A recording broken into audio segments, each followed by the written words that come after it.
Hello, my friends, and welcome back to the Running Explained podcast. I am your host, Coach Elizabeth, and today I am joined by Jon Levitt, longtime runner, podcast host, and someone who has been very deep in the endurance space for years. Jon knows almost everyone, it seems.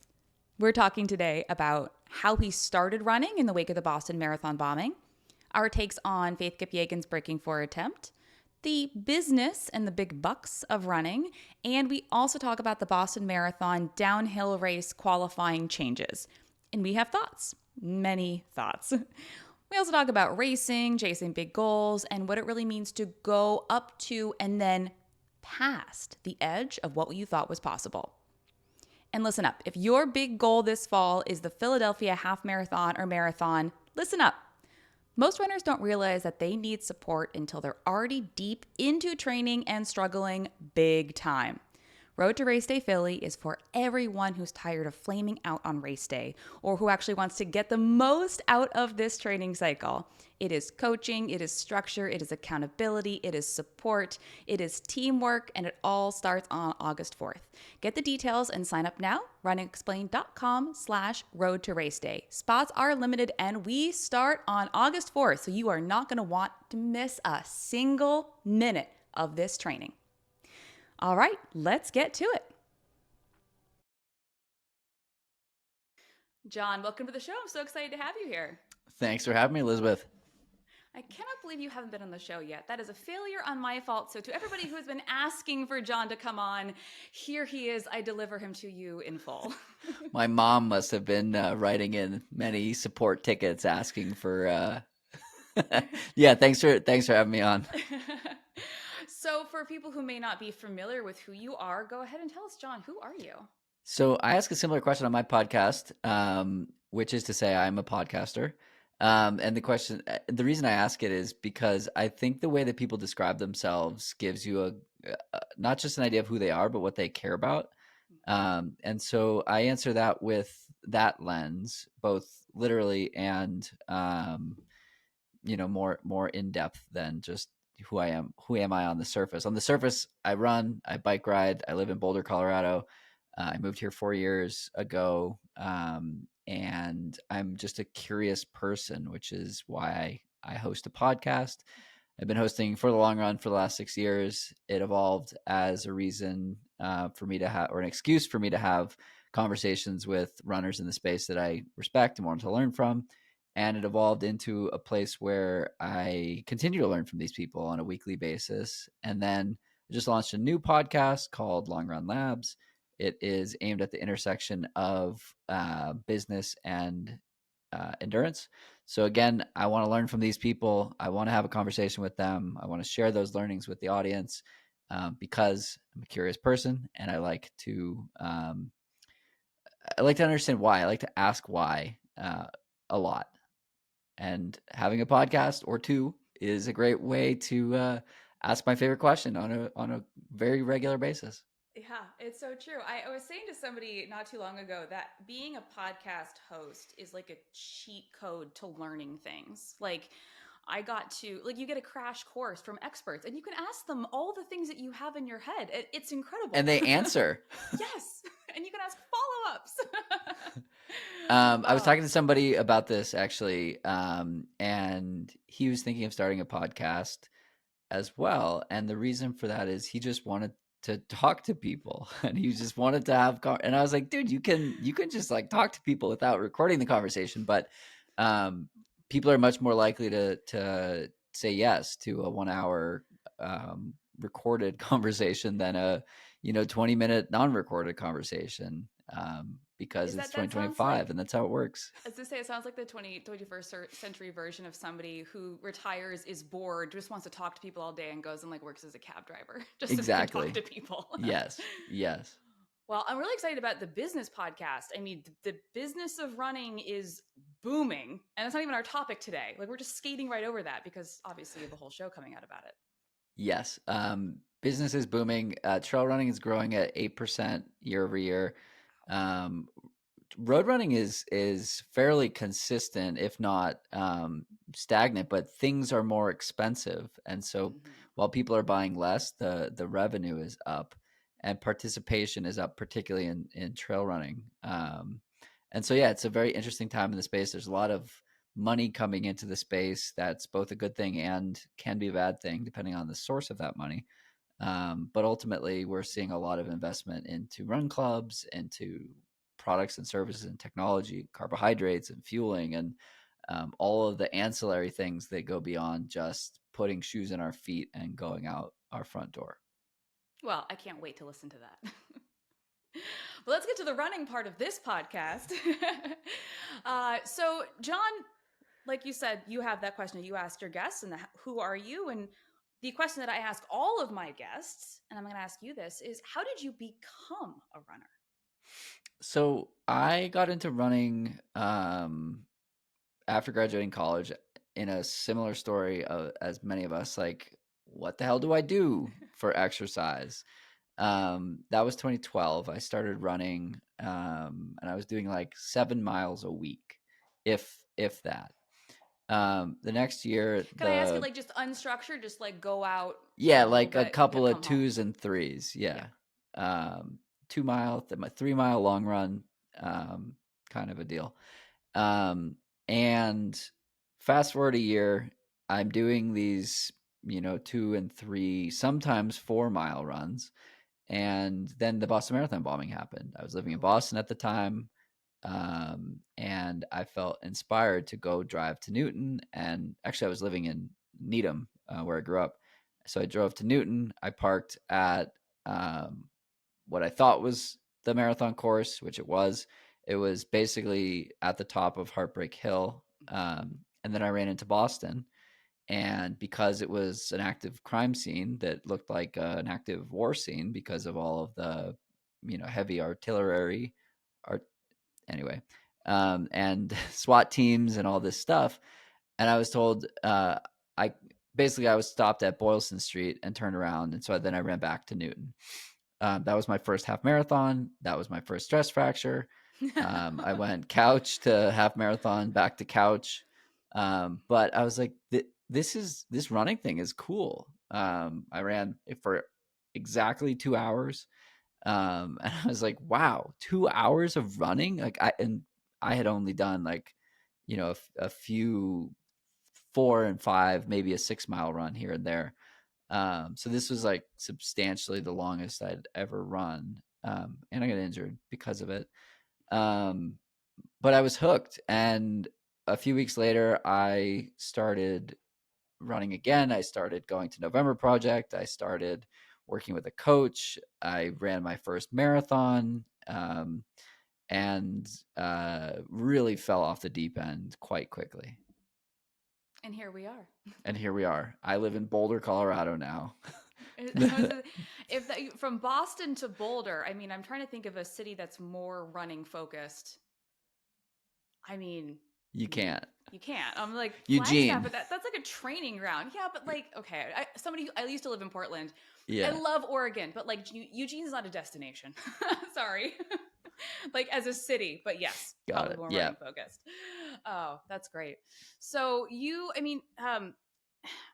something that I have noticed with runners who become runners as adults, or like maybe you jogged a bit, or ran for your sport, and then you didn't really find running as its own sport until later in life as adults. I find there's often like a catalyst, right? There's like a reason, and we may not even know what the reason is. Sometimes the reason is just like I woke up one day and felt like going for a run. But I would wonder how many people experienced the Boston Marathon bombing and had a very similar reaction to what you did. Like, oh, okay, A what's lot of this my all running about? friends. Yeah. Mm-hmm. Amazing. And I assume most of them are all still running. Yeah, they are.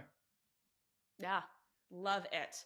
Well, let's ask some quick get to know you questions before we get into some of the banter current events, which aren't really current because they happened like 2 weeks ago. Hit me. I never said this was a current events podcast. It's just an events. Yeah, events. Exactly. Events, non-specific order events. Well, my first question is that if you could have an all expenses paid trip with guaranteed race entry to any race or event in the world, what would you choose? Whoa, that is a loaded question. My gut tells me the Tokyo Marathon.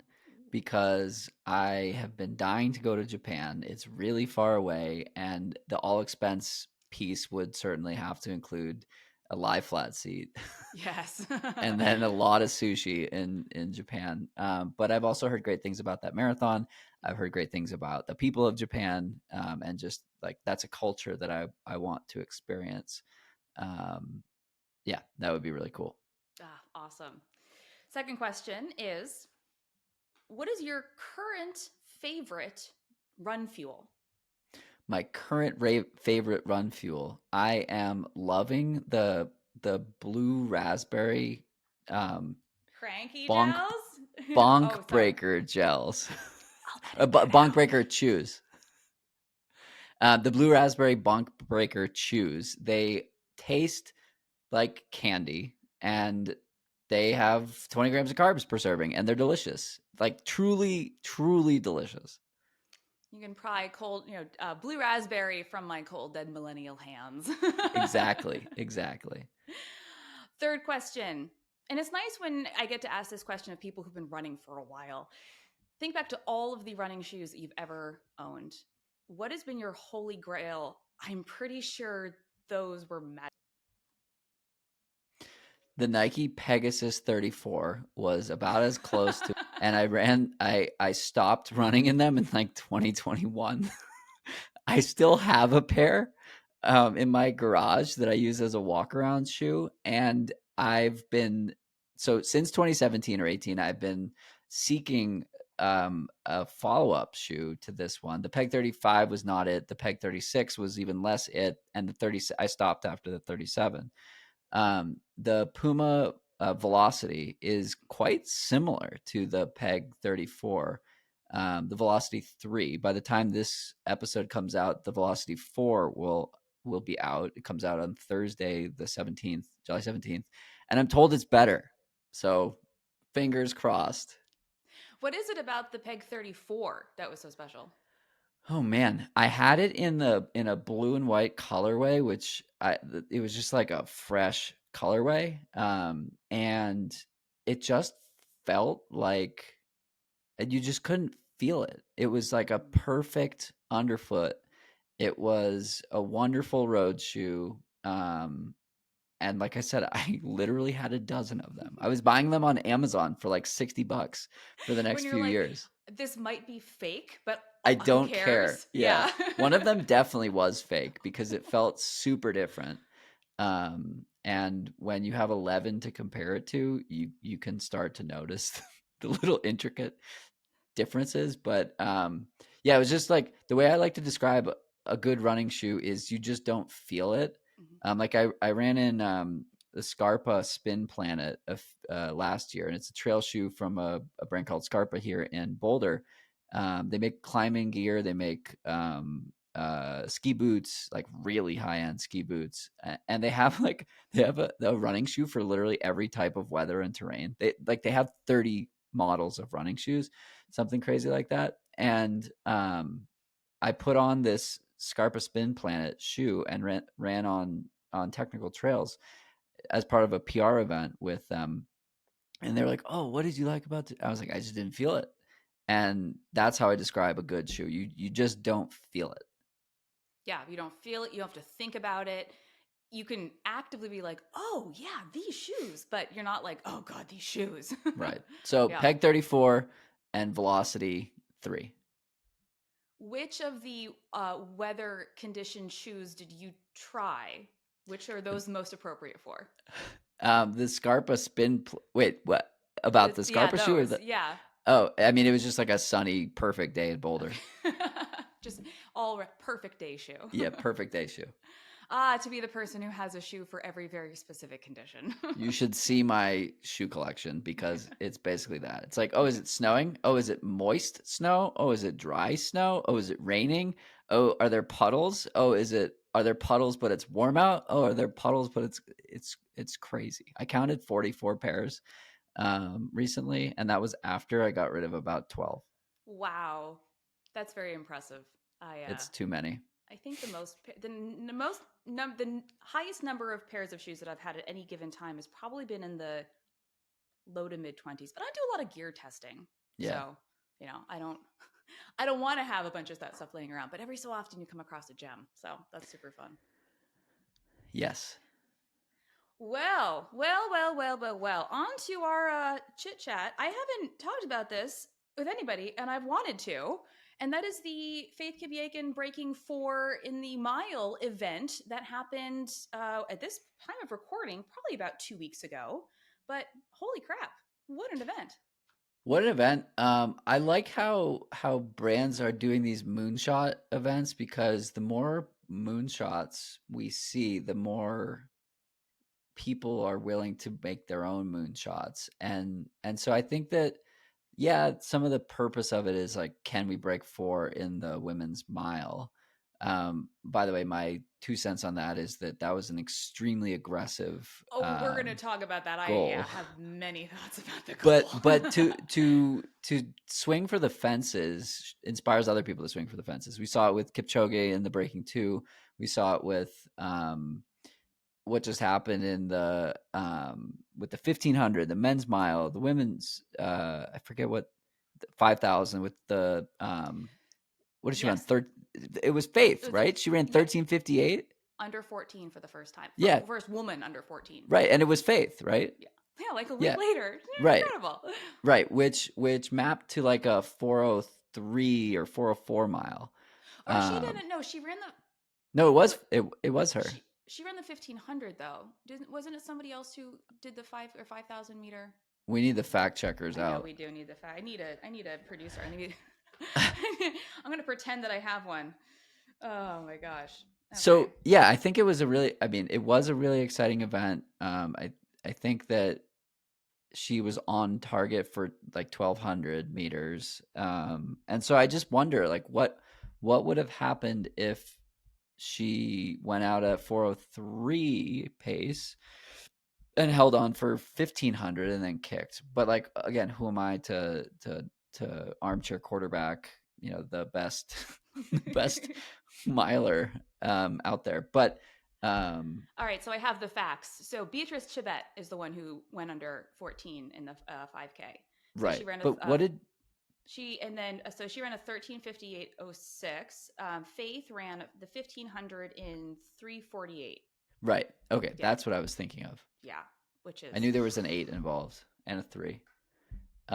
Yeah, crazy. Yeah. So I agree with you. I think when we take away the extreme aggressiveness of achieving that goal in this event, I love the pageantry. I love the spectacle. I love the pacer formation, like the whole production of it, that they did it in the stadium. I think it's adding a lot of exposure, especially for track events in the running, like to the wider world from the running world. I think it's great. Totally. And we've seen a lot of attempts at the creating new running events, specifically within track. We've seen Athlos, we've seen Grand Slam track. And while I'm rooting for Grand Slam track, they seem to have a lot of public and private trust to rebuild.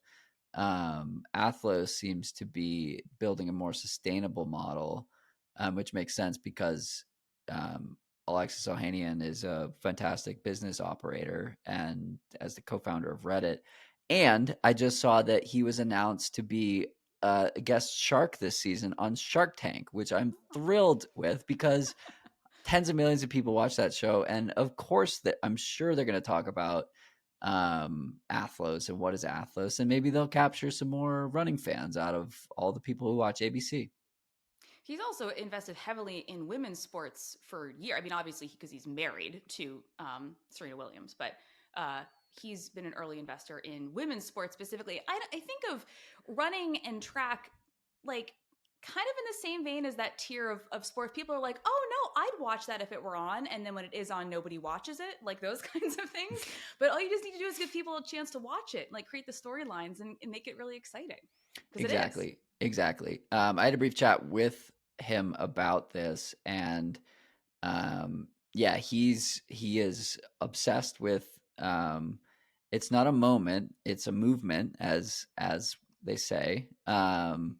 And so I'm working with Colleen Quigley on the team that she launched, and It's called Meridia. It's a team based here in Boulder, Colorado, that's breaking the mold of how running teams exist, normally being backed by shoe brands. And so it's an interesting time to speak to brands in the non-endemic space, so not running brands, about their desire to invest in women's sports. And like, we're talking six-figure deals related to an investment. So it's not like a charity case. It's like, this is a business, and this is a calculated expense and calculated investment that's being made. And it's interesting to hear how brands are um, thinking about investing in women's sports in a variety of ways. One, the optics of doing so, being, I don't want to say first, but early in doing so quite publicly, is great. And you can care about it in a no, you have to do it because you have to do it, or you can care about it as like, whatever moves the needle is what gets me excited, right? So if a brand wants to put their money where their mouth is and invest in women's sports for whatever reason, I think that's a great thing. And the opportunity is platforming those athletes and platforming those brands and putting them in front of people who are not just runners, but mainstream America, and capturing the interest in that way. Because I think that it, like, there are just so many stories to be told. And I think that there are people who are craving a connection to something, and they're craving you know, being told that they should be a fan of this, or that they should be inspired by that. And so people will latch on to these stories if we give them an opportunity to do so. And so it's cool that that's happening more and more often. And just like it's like a, sorry, I'm going long on this topic, but it's like a reflection of the influencer space, which is predominantly women. And I just think that women are better at telling stories than men, and like able to communicate more empathetically, and not empathetically, but like in a more relatable manner, just broadly and stereotyping. And I feel like I can say that because I've been in the space for 10 years, and I've just been observing kind of how the stories are told, who's telling the stories, and who is followed by those stories, who is following those stories. And so it will be very exciting when Fortune 100 companies catch on, and Fortune 500 companies catch on to that principle. That who was it? One of the brands, I'm blanking on.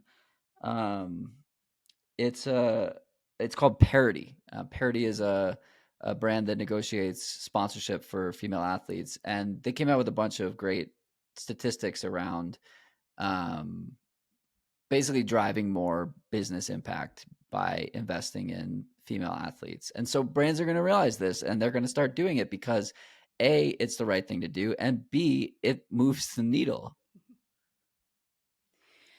Oh my gosh, yeah, I have like so many things to unpack, but I want to go back. I want to go back and follow up on the mile, the breaking four. One of the, I'm going to say, barriers to, I think, really enjoying watching a running event for some people, like even if you are a runner, there are runners with different levels of interest in things like tactics and strategy, and like, what am I looking at, and like, why could we see from her first lap that this was probably not going to be her day unless something magical happened, like those types of things. So let's go back and talk about the tactical execution of this record. It technically was a record, but this breaking four attempt in the mile, because it's all the things you're talking about. It's storytelling, it's a female athlete, it's the global stage, it's, you know, peep eyes on, and it is a story.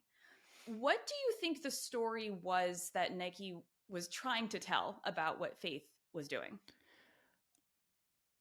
Okay, I'm going to start with the product based approach. Nike's constantly trying to position themselves as the best, the most innovative, the most high performance, the most elite.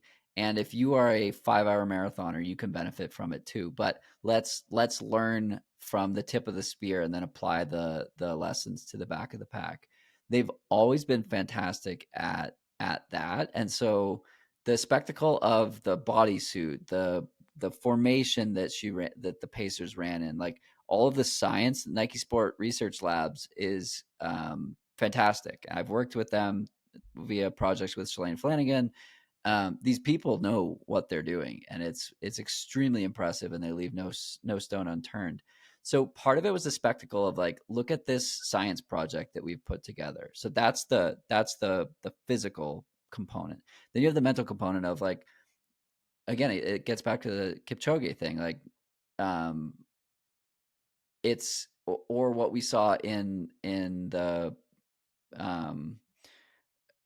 with Roger Bannister and Breaking4. Like, it took forever for that to happen, but then once it happened, it happened.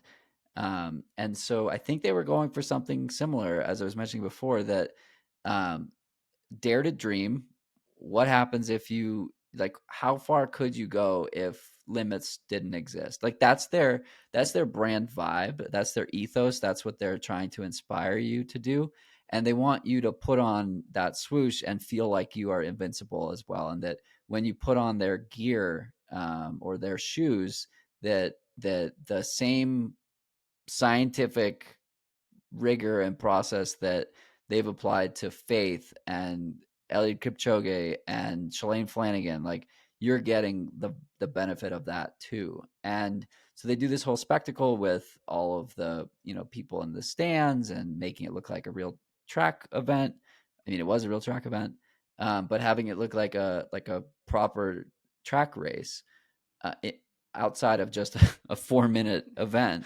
Right. I know. At least with a track meet, you can be there for like 6 or 7 hours and see a lot of Right. stuff. But one thing that you were saying before that it's where I thought you were going. I thought you were going to say that the mile is an incredibly accessible event, and it's an incredibly, like, for people that don't have the patience to watch a marathon, or let alone an ultra, like, you can, most people can find the attention span to watch somebody at their limit for 4 minutes. And there are plenty of people who can explain what is happening mentally and physically to that athlete in that 4-minute period that keeps it really interesting. So I did a podcast with Kara Goucher on Long Run Labs where we talked about, like, how do you do a broadcast, and her so she's been doing a lot of broadcasts for NBC and marathons and track and field. She was at the Olympics, and so she's tasked with explaining what's happening to both the casual fan, as well as the person who's just flipping through and finding this, let alone the Uber track nerd. So that's why there's, no possible way for everyone to be satisfied with race broadcast, because everybody's looking for something different. And so the point is, like, in that 4-minute period, you can explain, what is Faith feeling in the third 400? What is she feeling as she hears the bell? What is she feeling? And there's not a lot of time to cover in that. So, like, you kind of have to be succinct with your words and quick with your words in that period of time. But it's also long enough that, like, a story can develop. And so I think that's what makes the mile particularly compelling. But even more Actually, yeah, so, no. Well, I was going to say that actually was something I was going to bring up, is that it is that they shows the mile and not the 5K or the right, 1500, that it is right, like, it's a mile, like, right. that's like you Everyone said. knows how far a mile is. Well, And most of the world. sure, yeah. Sorry. Okay, some of it's a kilometer, but I guess the point is, like, many of us ran a mile in gym class in middle school and high school, and you have that as a benchmark. And so, like, I know I ran like 6:27 or something like that. Um and like, if you're 25 years old or if you're 50 years old, you probably have that point of reference from the, like, even if you never ran again after that gym class ended, like, you still have that point of reference, and you're like, wow, okay, I ran 6:27. Wow, she ran 4:07. That's like 2.5 minutes faster in in a mile. And so it's incredibly context rich. Let's go back and talk about the actual goal, the goal of breaking 4 minutes in the mile. And because you mentioned earlier that it was a very aggressive goal, as did I. Did you, I want your real opinion. Did you think this was how likely did you think that Like she would break it? 10%. Okay, so there's a chance. Yeah, There's always a chance. there's always a chance. But it was such an aggressive drop. So it was trying to take over 7 seconds off Right. her a mile time. And when you're an elite, and when you're dealing, we're talking like you know, half a second is a great improvement. I Like mean, I tried to PR by 7 seconds, and I have an extra minute of wiggle room to play with, and I couldn't do it. oh yeah, I'm so not I an mean, elite it's runner, but 7 seconds is a lot. yeah, I tried to go from 5:07 to, or I guess, 8 seconds. And it was it was a lot, and Yeah. that's a lot of time. And so that's why I think these high end performances where they shave substantial amounts of time off, like when you go from a 220 marathon to a 218, or a 219 to a 218 with the change with the men's OTQ standard, like a minute at that end of the spectrum is crazy. If you're running a 4-hour marathon, a minute is a totally different, like, it scales totally different. Maybe it's worth 4 minutes. I don't know, but it's like a totally different perspective. And so when you hear, as let's say your marathon PR is 7 minutes, and you're like, oh, 7 seconds, that's like, I could get down to a 6:53.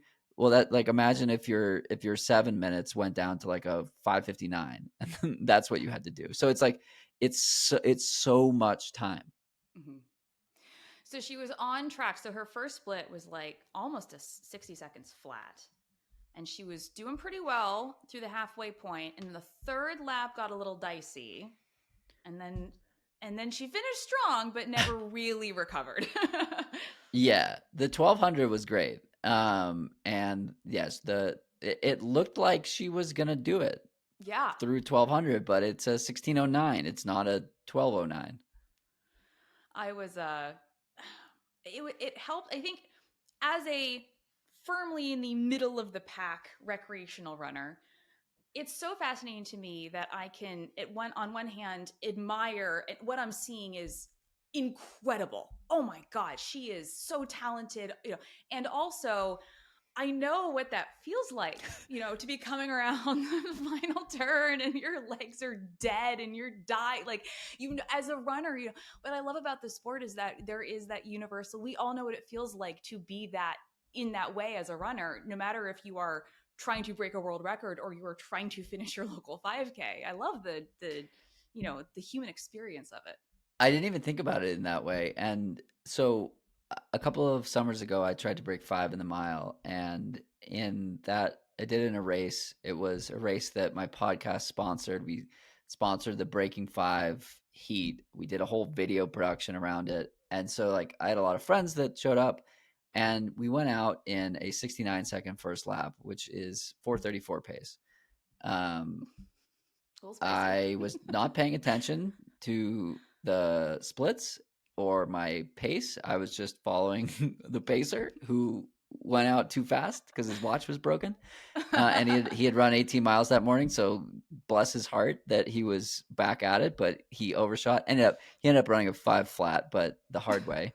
I ended up running a 5:22, the hardest way. Mm-hmm. And so when you said that about, like, rounding the third lap, and, like, we know what that feeling is, like, it just, like, gave me, like, tremors of I'm sorry to traumatize you again. remembering how, like, vivid uh, and intensely painful it was to have overshot, and still have another 400 meters to go. And just, like, in that moment, like, everything hurts. I mean, that was the most physical discomfort I'd ever been in my life by a long shot. And when I finished that mile, I hit the deck so hard that my watch thought that I was in a bike crash. So I went from 14 miles an hour to 0, like that. So like I'm thinking about my experience, like completely overshooting it in that, and having like 30 of my friends watching this and being like, just don't suck too bad, and like don't get last in your own race. I didn't. um and then extrapolating like that feeling to, okay, well, millions of people or hundreds of thousands of people are watching this, and some number of 1,000 people are watching it in person.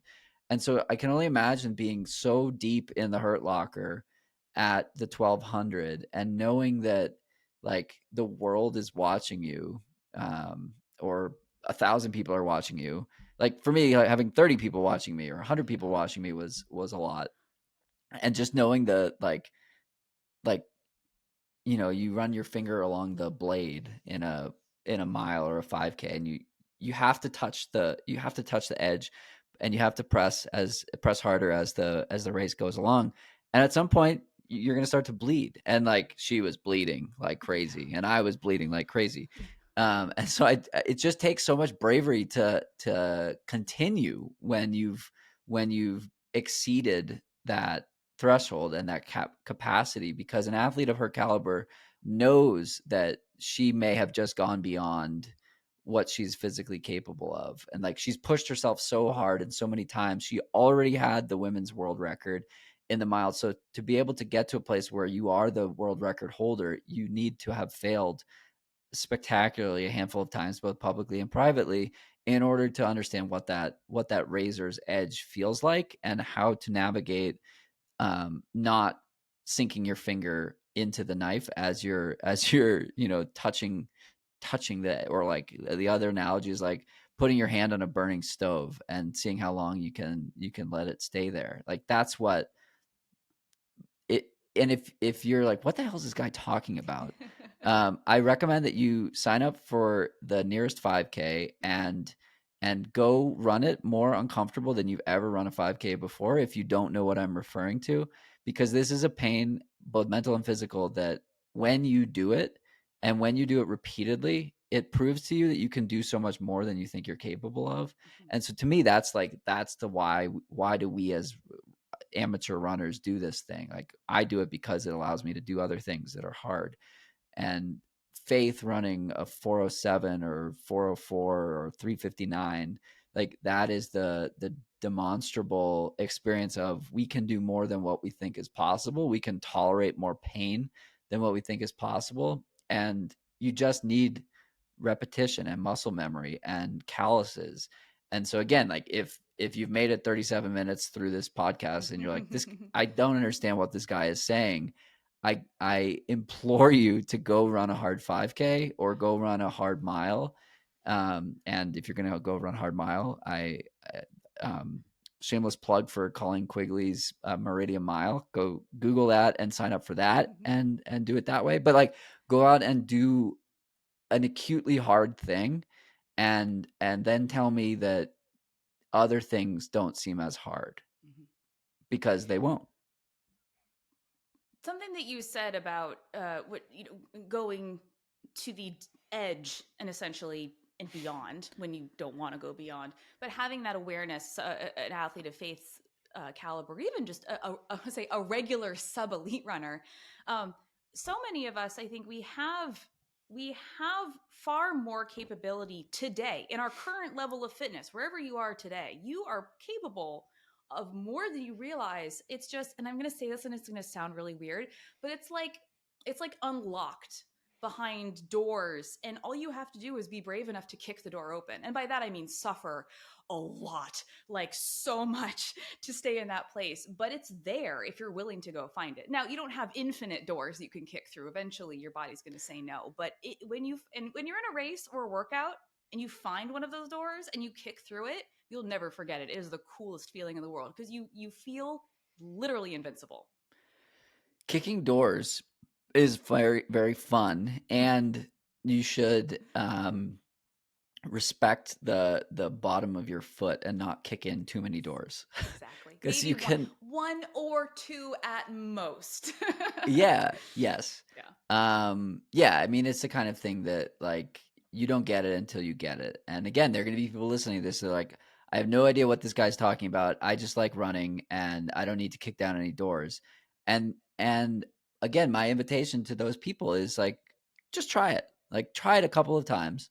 And if it's not for you, it's not for you. But it might unlock something, as you said, that something within you that you didn't know possible. And the downline implication of something like that is being able to have better conversations with your partner, getting a promotion at work, like all sorts of crazy downline impacts of what does it mean when you're more confident or able to tolerate um, discomfort in a better manner. And that's the opportunity that like faith is showing us, and that this project, Breaking4, Breaking2, whatever the like breaking moniker is, that's the intention. Like none of us are going to go out and run a 359 mile. Maybe somebody listening to this will. I don't know. Good for you if you do. But it's less of the like the tangible. I used to joke when I was training for the last marathon I trained for that my goal was sub 2, because it's the only number that matters without context. And so for everything else, like context is what matters. And like a 255 marathon for my friends here in Boulder is like slow and they blew up. But for me, it would be like a lifetime best. And so again, it's just like, how do you take appropriate swings or kick down doors appropriately or inappropriately sometimes, and become a better version of yourself for it. And not because you ran a faster time, that's almost irrelevant. It's more about the act of kicking down the door and who you find on the other side. Well, let's get off this topic, although we probably keep talking about it, and let's talk about the even less recent current event, and that is the change to the Boston qualifying rules, which was announced at this point, probably I think over a month ago. But they finally did something about the net downhill. So for everybody, if you're not up to speed on this, Boston, to qualify for Boston, up until a month ago, you could run any course that is technically a Boston qualifier course, no matter how many feet of elevation it lost from start to finish, including ones that lost 2,000, 3,000, 4,000 or more feet over the course of the marathon. But now, if you run a race on a course that loses more than 1,500 feet of net downhill, you have minutes added back onto your qualifying time. What do you think? Good move, bad move, not enough, too much? So I'm going to add a heavy disclaimer to this conversation. I'm on the board of Brooksy, which is the organization that puts on the Revel races. So take everything I say with a grain of salt, because I have a vested interest in their success. However, having run a 50K this year, that began with 19 miles of downhill, I will tell you that is not free speed. I was more wrecked from those 19 miles of the 32 miles in the race than any marathon I've ever done ever before, including up to potentially my first marathon, when I had never run more than 20 miles in my life. Um, I think that everyone that parades on the internet about, oh, it's free speed, oh, it's free. I invite you to go find the longest hill you can find and run down it as hard as you can for at least 5 minutes, and tell me you're not extremely sore. 5 minutes. That's really all it takes if you're going max speed. And then try it for 2 miles. Find a find a long country road that goes downhill and run it down it for 2 miles hard, and tell me that you're not wrecked. So I do think that it is free-ish speed for people who train appropriately. I think that if you are constantly, and by constantly I mean at least once a month, running 10 to 25 minutes of hard downhill effort, we call this the repeated bout effect. You don't need to run downhill once a week to get the benefit. You really only need to do it once every 4 to 6 weeks to sustain that. And doing decentric box jumps, so jumping off of a like 2 to 4 foot box helps with the loading as well, or deloading. I guess it's loading. Um, but it's freaking hard. Like it's gonna destroy you. So picture it as like you have a dozen eggs and you throw them all against the wall, right? Like most of them are gonna break, and maybe one of them doesn't break, and that's what it's like if you take a bunch of people and throw them downhill for 26.2 miles. So again, take it with a grain of salt because I'm associated with this company, but don't take it with so much salt because it's really hard. Now, the to me the benefit is like if you can find a more gentle. So I think the people who are out there that are gonna run like a 2400 or a 1400-foot decrease, like those are the people that are going to benefit the most, not the 16 or 2500-foot drops or the 4000-foot drops. That's That crazy. It's just so steep. Like, how do you even run that? so so Black Canyon 50K was about 4,000 feet of descent, and But that's, I feel like that's a different, that's the woods. That's the trail. Like, but it was it's still running very steep. along the Black Canyon Trail, which parallels the trail the highway that goes from Flagstaff to Phoenix, and so it's like a road grade. Like you could run down the road and in that duration still drop 4,000 feet on pavement. Um, and so again, like I was more destroyed from that than any marathon I've ever run, including probably the first one. Um, But and I would say, I mean, but that's the thing though. It's that yes, they're still hard. Like I used to live in a very hilly area, and all of our races were like any hilly race. It's you, yeah. No matter how much you get on that speed, you pay the price. right. But if you're prepared, you can probably run a rockin' time. So the piece that I didn't see anyone mentioning is the fact that Boston is a downhill race, and the people who excel at Boston are the people that uh, harden their quads for the first downhill. And it's like crazy to me that we consider the first 5K at Boston downhill, having become a trail runner. That like I'll do like on Saturday I ran a light amount of vert, and it was 1,200 feet in 10 miles, which is not that much for people who run trails. But if you did that in 10 miles of road running, it's like quite substantial. Um, but again, like why don't we enable the best success at the race? And so in trail running, there are a lot of races that unlock like another race that you can do, and generally the conditions are similar, not always, um, but often they're similar, like hot, um, uh, hot. That's the main Hot. That's a through line. Yeah, category. Hot. yeah, hot. Yeah. So none of this like 65 degree, like oh it's hot out. It's like no, it's like 100.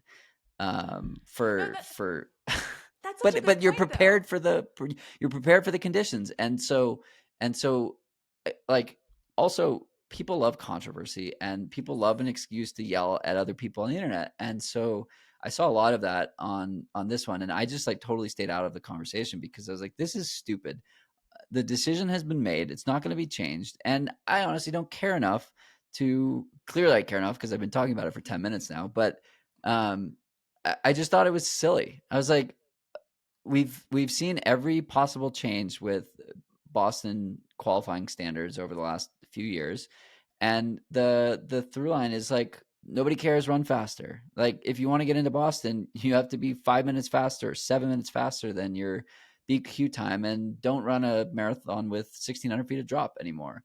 Just like the nobody is owed Boston, and so just deal with it, right? Like everyone, and I say that as someone who's run it 3 times and is desperate to do it again. And I've BQ'd, I've fundraised, and I've had an invitational bib. So I've done it all 3 ways you possibly can. I don't think I'm going to get the elite invitational bib, so I'm technically 3 for 4. Um, so I have the perspective of like, okay, I've run 259, I've gotten a charity entry, and I've gotten an invitational entry. So like there are people who get mad at there are BQ runners who get mad at the charity runners. There are charity runners who get mad about the BQ runners, and the and then there's the influencer side, and it's like whatever. There are 30,000 entries. The system has decided how it is going to operate. It's quite exclusive, but there are ways in that don't require you to be extremely fast. But at the same time, like, for some people, a BQ is not that hard. And so should we make it harder for people who won the genetic lottery? Like, if your first marathon was a 3:10, like, your ceiling is 2:40 or 2:30. Like, should that person be penalized and forced to run uphill marathons? Like, where will it stop? I think it comes Okay, down you've to struck a chord. I said I didn't care, but apparently I care. It comes down to what I see with the discourse, and I agree. Some people just getting, and people are getting mad at the wrong people. Like, don't get mad at the people, whatever. It's that it seems like the discourse is kind of stuck on one of two sides. One side is Boston is very exclusive and should remain so. And the other side is it should be more fair or equitable somehow to get into Boston, that it should provide more opportunities to more people to be able to run Boston. And so that's what I see. And broadly, very oversimplified. But I think when you're coming from, like, it's not even that we're agreeing on where we're trying to get to. So if you have some people who are saying, no, keep it super exclusive, and you have other people saying, we want everybody to be able to run this, like, you're actively moving towards different goals. Totally. So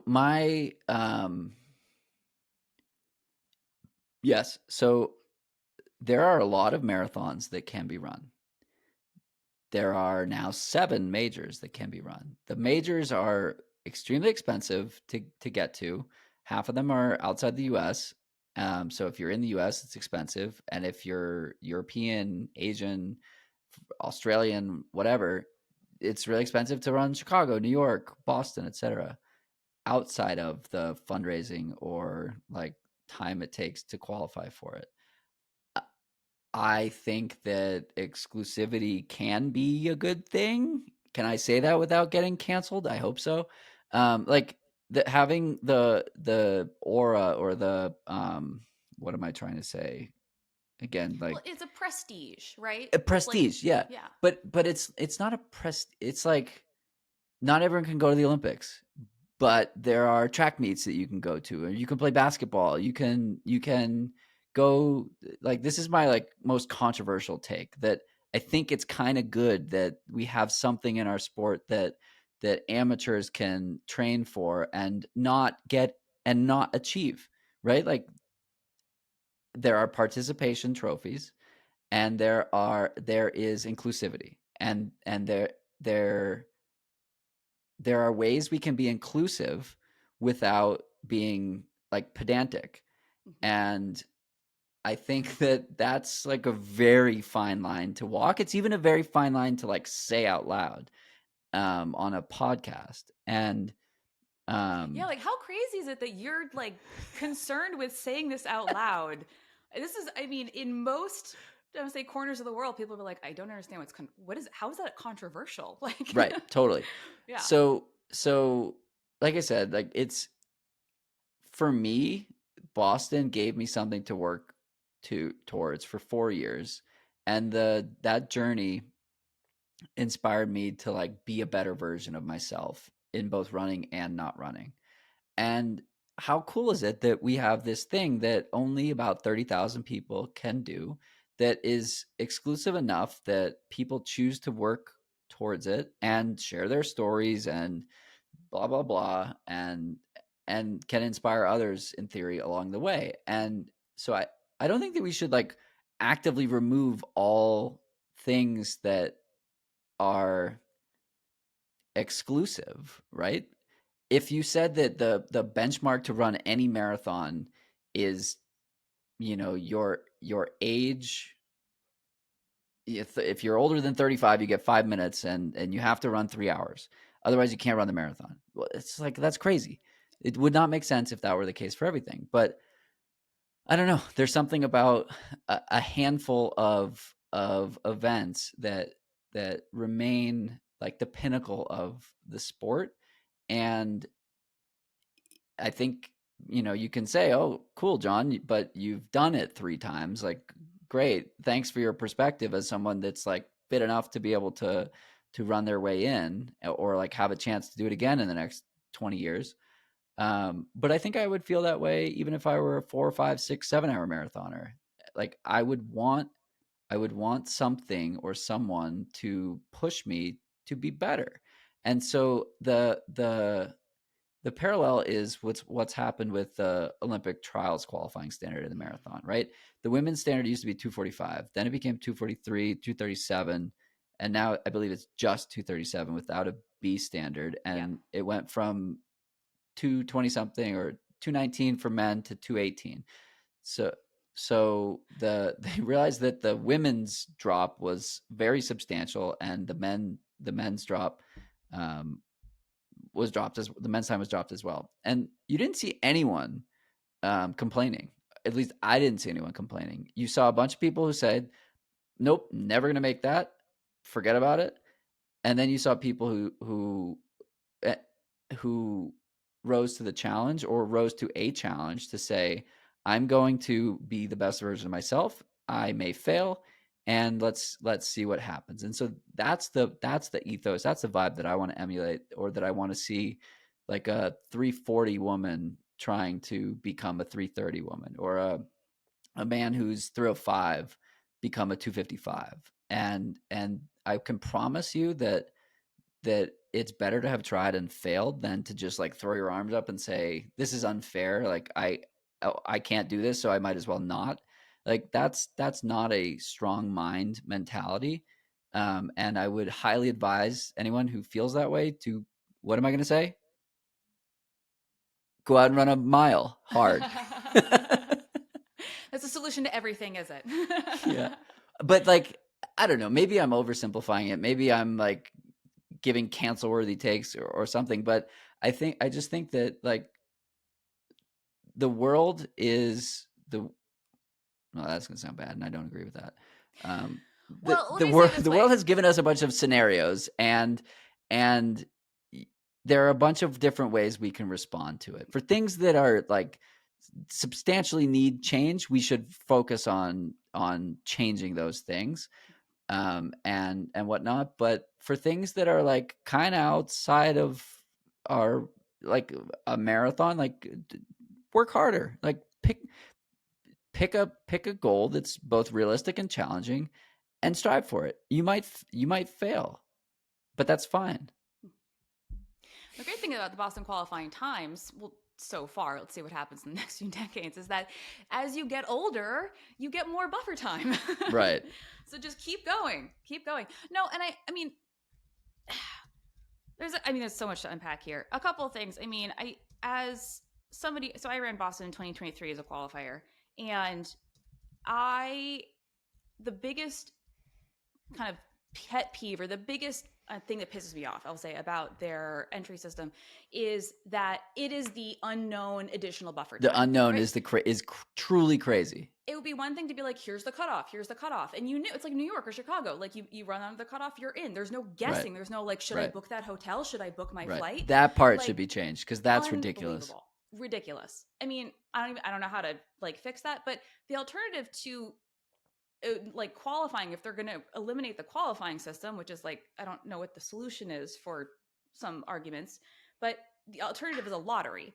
And we've all seen what happens to lotteries in recent years. London had over 1 million people. That's insane. Like, your chances Right, are and then it just better. becomes a buy your way in scenario. And so if you think it's exclusive now, wait until it's a buy your entry, and then it's like, oh, okay, if you're rich, now you can do it. Versus like, if you're a 307 marathoner and you want to kick your ass into 258 shape, like, that's a totally different ball game when it's a pay to play. No. I think that one of the reasons that my theory about why Boston is so important to a lot of runners, not obviously it's so important to the sport, like it is a historic, important part of our history as a sport, but also it's in the grand scheme of things, a very approachable goal. And one of the first big goals I think a lot of recreational runners were introduced to. Totally. Like when I first started running, like I watched the Boston Marathon, I'd been to the Boston Marathon, but like I didn't know, like I knew you had to qualify, but I didn't know how or what that meant, or like what the times were. So, it's one of the first big things you find out about. So, when we form those attachments or associations, we form really strong ones. And so I think that has to do with why, for some people, Boston's a really important goal, because it's the one they've had basically the whole time they've been Forever. runners. And that's a really hard one to give up. Yeah, totally agree. Yeah, well, there's going to be no resolution on this anytime soon, so I'm sure we'll be able to talk about this for years to come. It will make podcast banter from 2025 until 21-25, at least. No shortage of content. Well, Jon, before we wrap up, I want to try something new. And that's playing a game. And I've never played a game on the show with my guests because it's kind of hard to play a game when there's one constant person, one new person every time. But I like to play a game called Strava, Caption, or Shenanigans. And you have to tell me whether you think that this is a Strava caption or not. I'm so into this. I love this. Okay. First one. Traffic lights and more traffic lights. That's definitely a Strava caption. That's definitely a Strava caption. All right. This is no time for a marathon. Shenanigans. It is. You know where from? Is this a sexual reference? It's from a movie. It's from Tin Cup. Got it. Oh, all right. Let me see here. Let me see. The road not taken looks real good right now. Is this a DNF report of a Strava caption? That is a Taylor Swift lyric. Ah. From 'Tis the Damn Season. Oh, I should have known that. Yeah. I saw Taylor Swift in Edinburgh. It was great. Ooh. Or Liverpool, sorry. It was fantastic. She's such a good performer. I couldn't quite shell out for those tickets. I got It was marathons to pay incredible. for after all. Cheaper in Europe. It was cheaper in Europe. It's like Formula One. Cheaper to go to Europe, watch the race, and come back. It was, than yeah. go to Vegas. Truly. Oh, all right. I never usually do this, but I was feeling brave. That also sounds like a shenanigan. It is a Strava caption. Ah. Yeah. All right. Last one. Struggling after a week of excess. That's a Strava caption that That's I've a definitely Strava written caption. before. Yeah. Well done you. Good job. We have no scoring system, so you're automatically C's get champion. degrees. Well, Jon, I want to thank you so much for being here today, for keeping me company and our listeners company. You have so much going on. Like I said, not only am I a fan of the podcast that you have, but the one you have coming out. But if people want to hang out with you more, where can they do that? I am on Instagram at JW Levitt. And then, For the Long Run is the podcast all about exploring the why. Long Run Labs is telling the stories of those building in the outdoor community. So exciting. Awesome stuff. Do you have any fun races on your calendar this year? I am doing the Aspen Backcountry Half Marathon in like 2 weeks, and then 40 miles at the Grand Traverse from Crested Butte to Aspen at the end of August. Oh my gosh, have fun. Yeah. Stalking your Instagram for pictures of that. Yeah, I did a race out in Crested Butte a couple years ago, and I literally fell because I was ogling the valley below on a switchback. Don't forget to look down. Yeah, exactly. Well, Jon, thank you so much. Appreciate it. Of course, this was great.